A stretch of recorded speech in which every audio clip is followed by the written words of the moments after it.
E aí, minhas bênçãos, fé no Pai que a fama sai. O vídeo de hoje vai ser sobre pregação. E hoje iremos falar sobre relacionamento, sobre existe pessoa certa? Existe uma pessoa certa na face da terra pra você? Eu tinha muito esse questionamento e um dos livros que eu tô lendo é Enquanto a Fila Não Anda, do Luca Martini. Super indico pra vocês que são cristãos e que não são cristãos também e que estão, decidiram escolher esperar alguém. E por que decidir escolher esperar alguém? Eu separei algumas partes do livro que eu achei muito importante. Primeiro, já esclarecendo grande parte das coisas não existe pessoa que Deus já tenha criado assim exatamente pra você, porque vamos supor, se eu caso com uma pessoa que era pra você, consequentemente outra pessoa vai casar com outra pessoa de alguém e consequentemente outra pessoa vai casar com outra pessoa de alguém, e essa matemática nunca vai fechar, porque não é possível que o ser humano em toda a Terra ele tenha conseguido exatamente escutar a voz de Deus e ter casamentos bem-sucedidos, né? À toa que o número de divórcios no meio cristão, ele só aumenta. Infelizmente, essa é a realidade de muitas pessoas. Então, não existe pessoa exatamente certa pra você. A Bíblia fala que Deus, ele já separou alguém desde o ventre da sua mãe pra você, que Deus ele tinha alguém pra você, mas isso é uma escolha também sua, tá bem? Você escolhe a pessoa. Jesus ele fez isso lá no Jardim do Éden, ele tirou a costela do Adão e por isso o homem irá se separar, do seu pai e de sua mãe e se unirá a uma mulher. Porém ele só fez isso no Éden. Agora, cabe a nós escolhermos a pessoa que vai ser pra nós, entende? A gente vai analisar, vai orar, vou separar. O primeiro ponto que você deve fazer antes de você conhecer alguém é ser amigo dessa pessoa, porque a paixão, ela passa. Cientificamente falando, a paixão ela pode durar até 4 anos. É tempo pra dedéu. Imagina você ficar 4 anos com a pessoa. Então, é legal você ser amigo dessa pessoa, pra que quando a paixão, quando ela não vier acabar, a cegueira passar e você começar a achar tudo horrível. Porque quando você tá apaixonado, você acha tudo um mar de rosa. Tudo com borboleta e purpurina. Então, tipo assim, quando a paixão acabar e a cegueira sair, você conseguir... Cegueira que eu digo assim, gente, é porque você, quando você tá apaixonado, você olha as coisas com outro olhar. Você acha tudo muito lindo, tudo muito legal. E aí, quando a paixão acaba, você não fica, frustrado. Porque aquela pessoa ali, a paixão acabou e não é mais a mesma coisa. Então, primeiro ponto é você ser amigo dessa pessoa, ele ser o seu amigo, sabe? E, gente, pelo amor de Deus, não romantize as coisas no sentido... Um rapaz decidiu pagar um lanche pra você no culto. Ele só foi gentil. Não significa, consequentemente, que ele queira algo com você. Ele só foi gentil e nós, cristãos, devemos ser assim, ser gentis, sabe? Tratar a mulher como uma princesa, porque isso acaba ficando doentio. A gente já acha que o cara pagou um pastel, então ele quer alguma coisa comigo. Não, ele tá sendo gentil, ele pode muito bem querer ser seu amigo. E ele faz isso porque ele vê a sua necessidade, não necessariamente ele quer algo com você, sabe? Não fique criando expectativa nas pessoas. Então, se o seu amiguinho pagou um lanche pra você, simplesmente ache que foi uma atitude gentil, não fique esperando possibilidades, porque isso vai te frustrar e já me frustrou várias vezes, eu já passei, a produção inclusive viveu uma situação dessa comigo, eu fiquei muito triste pela situação, porque eu criei essa possibilidade e a pessoa só estava sendo gentil, então não crie expectativa em cima disso. O segundo ponto que eu vou falar pra vocês é que não dependa do outro pra ser feliz. Tipo assim, estou muito precisada de um relacionamento, de ter alguém, de ter um companheiro. Gente, não coloque a sua confiança em coisas, em pessoas. Eu fiz um curso da Sarah Shiva, inclusive, que ele é muito bom. E ele fala quando a mulher ela fica em tábuas de cedro. Ela tem essa dependência de querer ter um relacionamento a todo custo. Não adianta baixar Tinder, porque eu já baixei. Não adianta baixar Happn, porque eu já baixei. Não adianta entrar em site do meu patrocínio, porque eu já entrei. Eu já vivi todas essas coisas. E eu posso falar com propriedade pra vocês que não funciona, não adianta, sabe? Vocês podem estar me julgando. Nossa, ela entrou no meu patrocínio de Sugar Daddy, Sugar Baby. Caraca! Mas, sim, entrei. E eu não tenho vergonha de falar isso, porque eu já passei por essa situação e eu falo. Deus, ele falou claramente assim pra mim. Você pode tentar encontrar em todas as plataformas que você quiser, mas somente eu posso te dar o que você quer. Então, não adianta você tentar ficar buscando em outros lugares algo que somente Deus pode te dar. Um relacionamento cristão, um relacionamento celestial, um relacionamento que vem do Senhor, só o Senhor pode te dar, entendeu? Não adianta você tentar baixar aplicativo, tentar ficar curtindo foto de um monte de cara, tentar, resolver a situação, porque às vezes tem tábuas de cedro ao seu redor, igual o curso da Sarah Shiva fala. Tábuas de cedro ao seu redor significa que Deus, ele colocou tábuas de cedro para te proteger. Isso é bíblico. Deus, ele fala que para proteger a mulher que ela não consegue, né, se controlar, ou às vezes ela é tola, ele coloca tábuas de cedro ao redor dela. É uma proteção para que relacionamentos que homens de Deus, eles não venham até você, porque você não tá preparada para isso. Então, talvez você esteja com uma tábua de cedro ao seu redor e você não saiba. E eu não sabia que eu estava com essa tábua de cedro. O que você deve fazer para essa tábua cair? Começar a ter uma comunhão com Deus, pedir orientação com Deus, começar a conhecer mais de si, começar a não se preocupar em querer ter uma pessoa, em sim querer se conhecer, se amar primeiro, porque como você vai amar o próximo se você não se ama? É fato. Ame ao próximo como a si mesmo, mas é pra você primeiro aprender a se amar, a amar sua convivência, a amar quem você é, amar o seu jeito, amar suas manias, amar seus chiques, seus dias que não tão bons, seus dias ruins, seus dias bons, porque a vida é assim. Então, um dos pontos mais importantes que eu vi aqui nesse livro é que ele fala, não existe pessoa certa, mas você é a pessoa, que é certa, digamos, pra pessoa. A terceira parte é, a pessoa que você vai se relacionar, ela vai estar num propósito, vai estar num chamado. Então, quando você conhecer alguém, não adianta, sou missionária.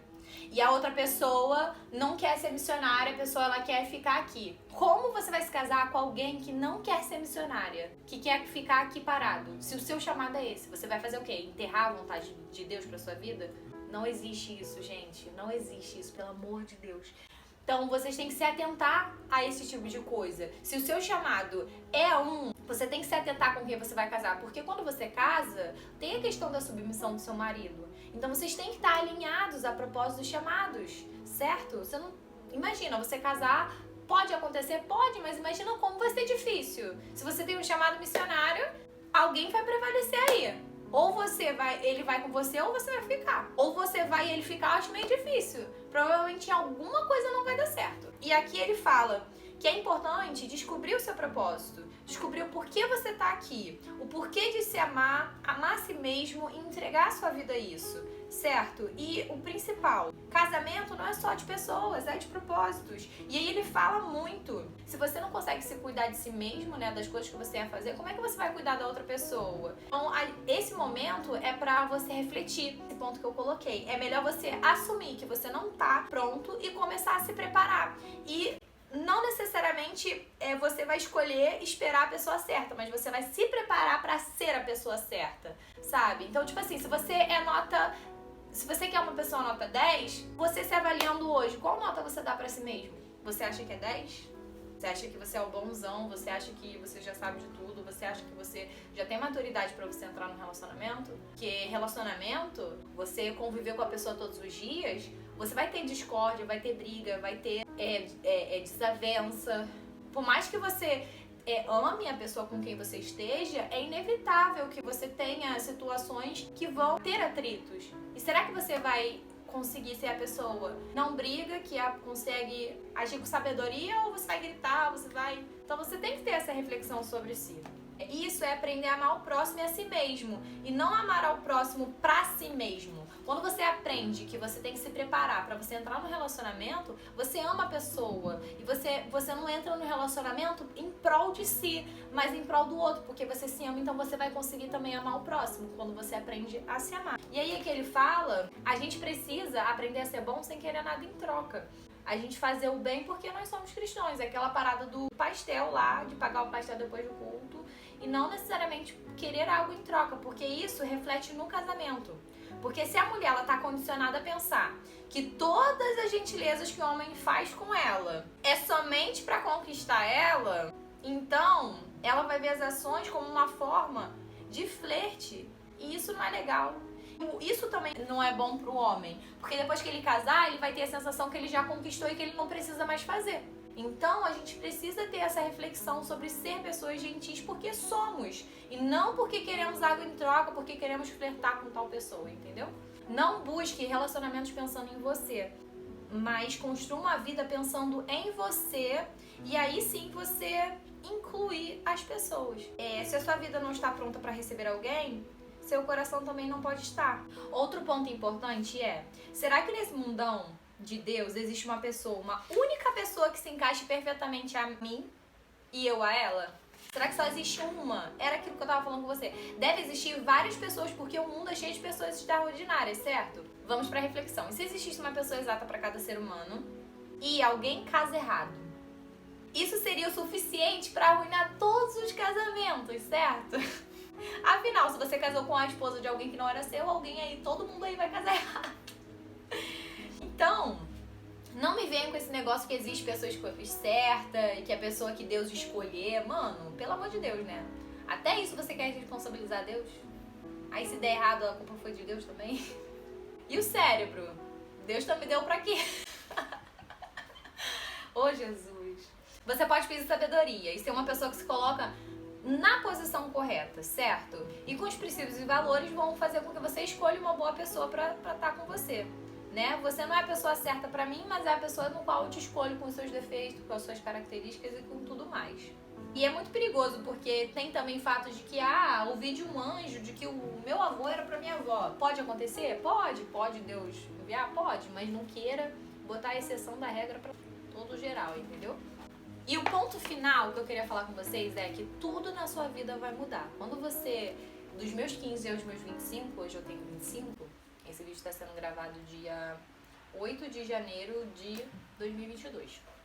10 anos passam muitas coisas e muitos relacionamentos. Eu não tive muitos relacionamentos, mas muitas coisas aconteceram. E diante de tudo que eu aprendi assim na Bíblia e até com esse livro aqui, muitas coisas vão mudar, você vai mudar a sua maneira de ser. Então imagina, existem casos de pessoas que se casaram muito novas, com 15 anos, e estão até hoje casadas, há milhares e milhares de anos, podem. Mas, gente, a probabilidade de alguém que casa com 15 anos, 18 anos, 20 anos, e depois mudar completamente e se divorciar é muito alta. O cristão, né, que segue a Bíblia, teoricamente, a única coisa que ele pode, né, se separar é a questão do divórcio. Mas a questão que eu tô querendo dizer é pra vocês não terem pressa. Porque vocês vão mudar muito até os seus 25, 30 anos.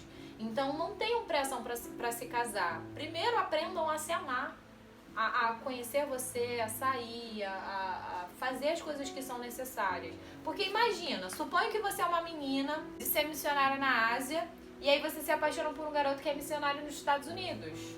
Não tem GPS que salve essa situação, certo? Então assim, o caminho que leva pra Hong Kong é diferente do caminho que leva pra New York.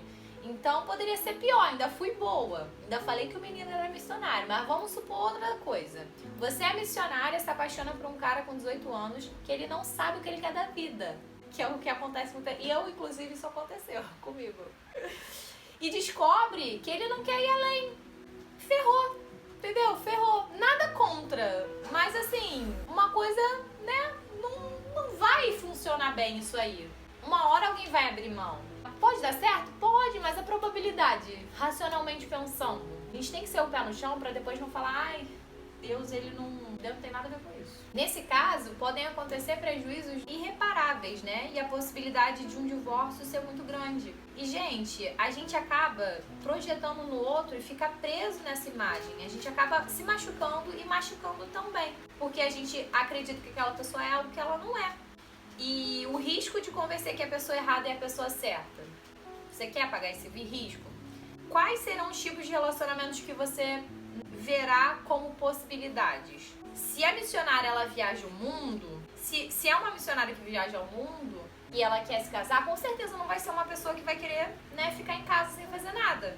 Então, a gente precisa ver o chamado, a gente precisa ver o propósito antes de conhecer alguém. E as chances de conhecer alguém com os mesmos desejos, quando você cresce, né, quando você vai estar mais velho, é muito mais bem definido. Tipo, hoje em dia eu sei muito mais o que eu quero, porque eu sei o meu chamado, eu sei o meu propósito, do que quando eu tinha 15 anos. Quando eu tinha 15 anos eu não queria saber de nada, gente. Nem da igreja, nem de Deus, nem conhecia Jesus.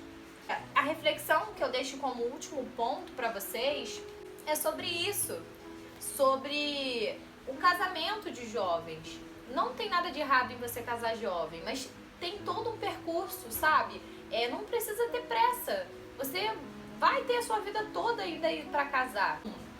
Eu tô falando pra você sobre questões de taxa de divórcio. O alvo da sua vida, ele não pode ser o casamento. Porque se for, a gente vai sacrificar tudo pelo casamento. E aí, a gente acaba sacrificando o nosso propósito e o nosso chamado. Igual no caso dessa menina, ela casa com alguém que não quer viajar. E o casamento é o alvo dela. E aí o que acontece, consequentemente, ela vai sacrificar o propósito e o chamado dela pelo casamento, pelo marido dela. Então a gente precisa analisar bem para que isso não aconteça, para que a gente pense e use a cabeça, que o cérebro que Deus nos deu, para algo que de fato precisa ser feito. A gente precisa. Casamento não é brincadeira. Com essa pressa que muitos jovens têm para casar, a gente acaba se iludindo com as possibilidades de tudo mudar depois do casamento. Ainda tem isso, você casa jovem. E muita gente que eu conheço, tipo assim, relatos de pessoas que casaram jovens e quando cresceram, mudaram completamente a pessoa da água pro vinho. E tipo, as pessoas não reconhecem com quem tava mais casado. A gente fazendo esse filtro, né, de demorando pra casar, conhecendo de fato a pessoa, sendo amigo da pessoa, a gente evita transtornos possíveis e futuros. E é até engraçado, né? Se é ruim no namoro, imagina no casamento, né? Tem esse ditado. Então é bom que você conheça mesmo os defeitos dele. É no seu não que você conhece o seu marido. E é no não dela que você vai vendo realmente quem ela é, homem. Porque se a mulher diz muito sim, eu acho melhor você vigiar. Porque talvez não seja aí lá boas coisas, entendeu? Eu tô falando pra quem é solteiro, tá? Pra quem é casado, aguenta tua buchinha aí que tu casou, agora aguenta, entendeu? A Bíblia fala sobre a questão do divórcio, então fez a tua buchinha aí e tu aguente. Faz os mimos dela, entendeu? Que a Bíblia fala sobre honrar a tua mulher. Agora você que é solteira, entendeu? E é isso. Eu acho que só tem isso, Augusto. E os pontos principais são esses. Primeiro, seja amiga da pessoa, vai conhecendo ele com calma. Se você é nova, tenha mansidão em esperar, sabe? Não existe isso da pessoa certa pra alguém, sabe? Deus, ele vai enviar a pessoa e as tábuas de cedro, elas caem. Só que é com o tempo. Não adianta, você precisa aprender a se amar primeiro, a se conhecer do jeitinho que você é, ver os seus defeitos, para que você consiga amar o próximo com os defeitos dele, porque você não vai encontrar ninguém perfeitinho, purpurina, rosa, glitter, coisa mais linda, vai fazer todas as suas vontades. Porque até porque às vezes uma pessoa que faz isso, ela também tem defeitos, sabe? E eu acho que uma coisa compensa a outra, tudo com equilíbrio, sabe? Ele tem defeitos que vão compensar você e na hora certa você vai saber quem é a pessoa. E é isso, minhas bênçãos. Eu espero que vocês tenham gostado desse vídeo. Eu coloquei os pontos principais em você conhecer alguém.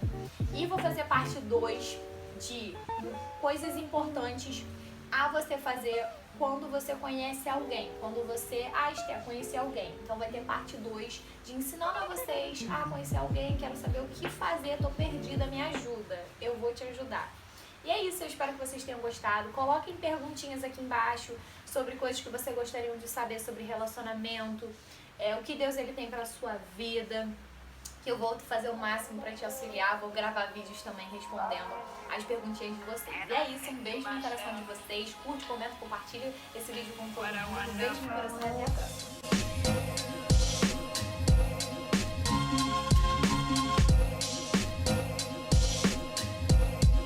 What a wonderful world.